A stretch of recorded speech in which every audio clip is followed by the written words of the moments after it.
ইরানের কাছে কি পরাজিত হচ্ছে যুক্তরাষ্ট্রের প্রতিরক্ষা শক্তি? ইরানের ছোড়া ক্ষেপণাস্ত্রের সামনে কি পাত্তাই পাচ্ছে না যুক্তরাষ্ট্র ইসরায়েলের যৌথ বাহিনী? কারণ ইরানের সর্বোচ্চ প্রতিরক্ষা বাহিনী আইআরজিসির দাবি, মধ্যপ্রাচ্যে থাকা মার্কিন সামরিক ঘাঁটিগুলোর এয়ার ডিফেন্স সিস্টেম সহ উন্নত প্রতিরক্ষা ব্যবস্থাকে সফলভাবেই ধ্বংস করেছে তেহরান। কিন্তু কিভাবে এই অসাধ্য সাধন করছে ইরান? ইহুদিবাদীদের রণকৌশল কি ব্যর্থ হচ্ছে?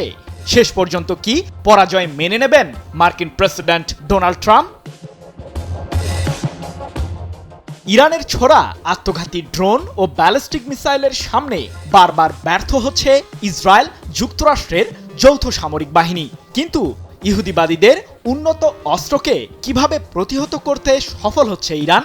এই প্রশ্নের উত্তর খুঁজতেই ব্যস্ত সময় পার করছে হোয়াইট হাউসের শীর্ষ সামরিক কর্মকর্তারা। ইসরায়েলের সংবাদ মাধ্যম দ্য জেরুজালেম পোস্ট তাদের এক প্রতিবেদনে দাবি করেছে যে ৮ মার্চ বিশেষ এক ধরনের মিসাইল দিয়ে তেল আবিবে হামলা চালিয়েছে ইরান, আর এতেই গুরুতর আহত হয় কমপক্ষে ৬ জন ইসরায়েলি। প্রশ্ন হলো, ইরানের সেই বিশেষ মিসাইলে ঠিক কি রয়েছে? চলমান যুদ্ধে ইরান ব্যবহার করছে বহু বছরের পুরনো ক্ষেপণাস্ত্র।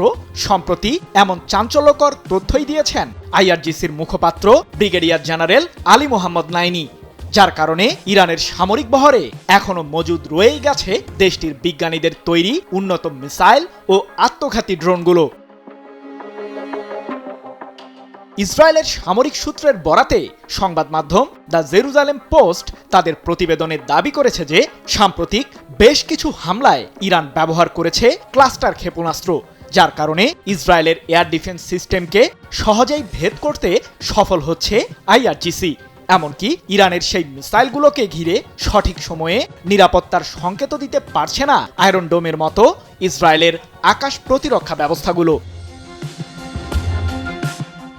এদিকে ইরানের বিরুদ্ধে চলমান যুদ্ধে যুক্তরাষ্ট্র প্রায় ৫০,০০০ সেনা, ২টি বিমানবাহী রণতরী, ২০০টি যুদ্ধবিমান সহ উন্নত সমরাস্ত্র দিয়ে লড়াই চালিয়ে যাচ্ছে।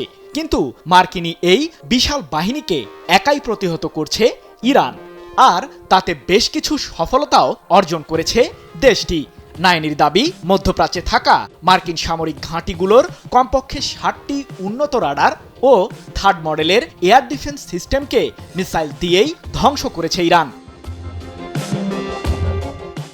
অন্যদিকে ইরানের সশস্ত্র বাহিনীর বিশেষায়িত ইউনিট খাতামাল আম্বিয়ার কেন্দ্রীয় সদর দপ্তর জানিয়েছে, তেহরানের মিসাইল হামলাতে এক রাতেই মধ্যপ্রাচ্যে থাকা মার্কিন সামরিক বাহিনীর অন্তত ২০০ জন সেনা হতাহত হয়েছে, যার মাঝে যুক্তরাষ্ট্রের রণতরীতে থাকা দেশটির সামরিক বাহিনীর অন্তত ২১ জন সেনা নিহত হয়েছে। এক প্রতিবেদনে এমন তথ্যই জানিয়েছে মধ্যপ্রাচ্য ভিত্তিক সংবাদ মাধ্যম তাসনিম নিউজ এজেন্সি। কি বুঝলেন ভাই? অনলি জেডাই চাই। বিশ্লেষকদের দাবি, যুক্তরাষ্ট্র ইসরায়েলের মতো শত্রুদের মোকাবিলা করতে ইরানের সামরিক বহরে থাকা ব্যালিস্টিক মিসাইলগুলোই যথেষ্ট। এমনকি যুদ্ধ শুরুর আগে ইসরায়েলের সামরিক সূত্রগুলো জানিয়েছিল, মধ্যপ্রাচ্যের সবচেয়ে বড় ক্ষেপণাস্ত্রের ভান্ডার রয়েছে ইরানের কাছে। যদিও চলমান যুদ্ধে ইরানকে গোয়েন্দা তথ্য দিয়ে সহায়তা করছে রাশিয়া, এমন দাবিও করেছেন পশ্চিমা সমরবিদরা। সৃজন মাহমুদ, নিউজ 24।